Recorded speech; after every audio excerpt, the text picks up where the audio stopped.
Hello everyone, it's Jamarl Thomas. Welcome to the Progressive Soapbox. Guys, I hope everyone is doing okay tonight. I'm up. I'm Adam, so I figured let's get a few shows in.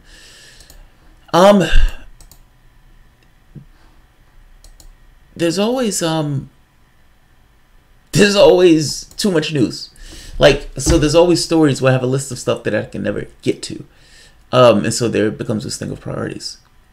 I saw this. I thought this one was interesting. Like I said, issues of war or issues where we are involving ourselves in other countries matter a lot to me. And because they matter a lot to me, those are shows I tend to flag. I found this one to be interesting. Even though it's not shocking, it's interesting. Back in the 1980s, I was alive during the Reagan administration's Iran-Contra affair. I didn't know what was going on. I was a child. I was sitting, my mom had this floor model television with a little black and white that sits on top.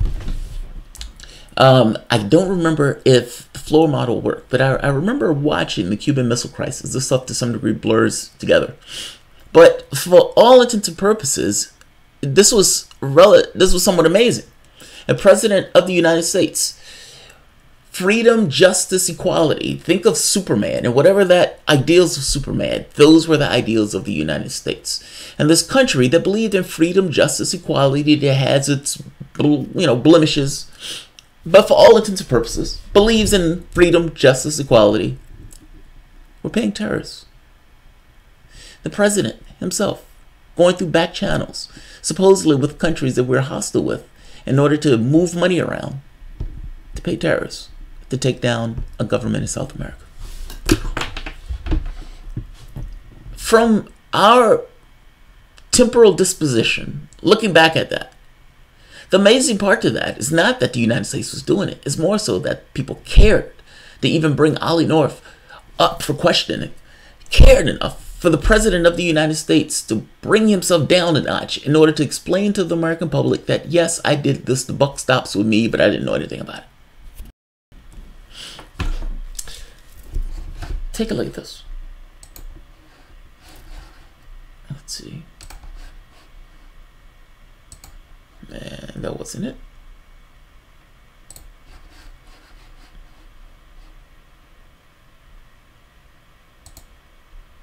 Ahora, a la Venezuela consciente, vamos a apostar por el bien de nuestro país. Ha llegado la hora de la recuperación económica y necesitamos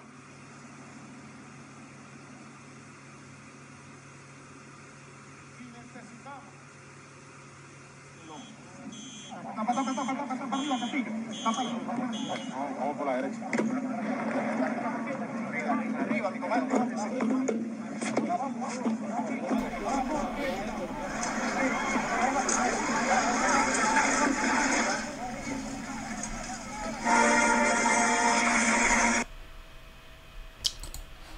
Let's hit this from another angle because they have two of these. And I'm going to explain what this is. Ha llegado la hora de la recuperación económica y necesitamos ha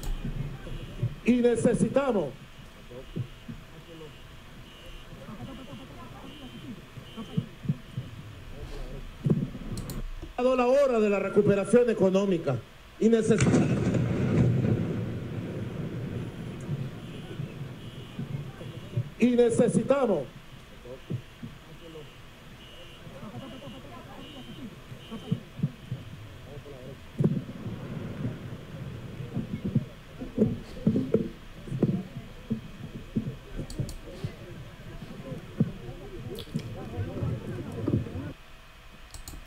ha llegado la hora de la recuperación económica y A drone was flown overhead when he was giving the speech, and it had some kind of explosive. As you can see, they didn't know what was taking place. Everybody kind of covered in order to protect him. It was an assassination attempt. Now, we find out over the weekend this. U.S. official met with rebel Venezuelans who wanted to overthrow Maduro. Now, the interesting part to the story is the United States says, or officials or people who were doing the story, makes the point that under the Obama administration, they couldn't find anybody, they couldn't find any takers. Essentially, they were putting out feelers to try to get people who would agree to work with them to get rid of Maduro. Under Obama, they couldn't find any takers. Under Trump, they found more, you can say, sensitive ears. And they went and listened, even though, according to the piece, they were hands off. Essentially, that the United States didn't hold up their end of the bargain in order. And in doing so, that the people eventually, after I think like 3 times, people were caught. Let's read a little bit of this. My signal, again, is horrible, so I'm not quite sure what's going on from the standpoint of, yeah, my Wi-Fi signal is horrible. So let's finish this part. Let's see what's going on. When President Donald Trump said last August that the United States was considering a military option, quote unquote, to address the crisis in Venezuela, it was easy to dismiss this frightening comments as improvisational bluster. But it turns out that it carried more weight almost than anyone knew. The New York Times reported on Saturday that the months after the president's comments, Trump administration officials met with a faction of the rebel Venezuelan military officers who wanted to depose President Nicolas Maduro, the quasi-authoritarian president who has presided over the country's descent into economic ruin. Through open-door hearings, the rebels hearing the rebels out, the United States eventually refused to assist with their coup planning. Then, the Maduro government caught wind of the principal plot and arrested many of the key figures, though there is no evidence that the government was aware of the American connection. Well, they are now. The paper interviewed 11 current and former Trump administration officials, as well as Venezuelan military commanders who were involved in the meeting. The Venezuelan officers told American officials that they were part of a group within the military consisting of a few hundred soldiers that wanted to oust Maduro. Attempts to connect them with the American government had gone nowhere under the Obama administration, but plotters found more success when they reached out to the Trump incendiary comments, after Trump incendiary comments. The AP reported last month that before hinting at the military option, Trump had to be talked out of invading Venezuela during the White House meeting. Yeah, that's mind-blowing. I remember doing a video on that they had to talk out of invading Venezuela. That's terrifying. That's utterly terrifying. After overcoming skepticism that the Venezuelans were setting them up, the American officials agreed to send a diplomat to meet with the plotters several times in strict listening mode between fall of 2017 and early 2018. But according to the official, the Venezuelans did not have a real concrete plan to take down Maduro. Instead, mostly sought advice from Americans about how to go about it. I don't know if I believe that. I mean, look, it's possible that this is completely true. It's also possible that these guys are essentially wiping their hands of the situation. Thing is, though, it depends on whether or not the New York Times is getting a clear idea of reality from everyone involved. Meaning, it's very possible that what they're saying is true. That these guys wanted to take Maduro out, and they sought help from the United States in doing so, believing that the United States would take on the lion's share of the responsibility in doing it. That is possible. That's not shocking to me at all. So right here, this part is interesting to me. And I think it was Aaron Matei that pointed this out on how wild this sounds.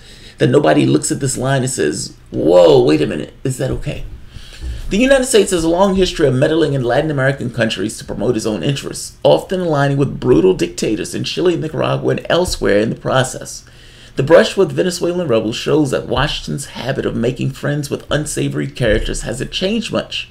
One of the officials met with, the Times reported, had previously been accused by the United States government of torturing critics, jailing hundreds of political prisoners, wounding thousands of civilians, trafficking drugs, and collaborating with the Revolutionary Armed Forces of Colombia, the violent anti-rebel government rebel group.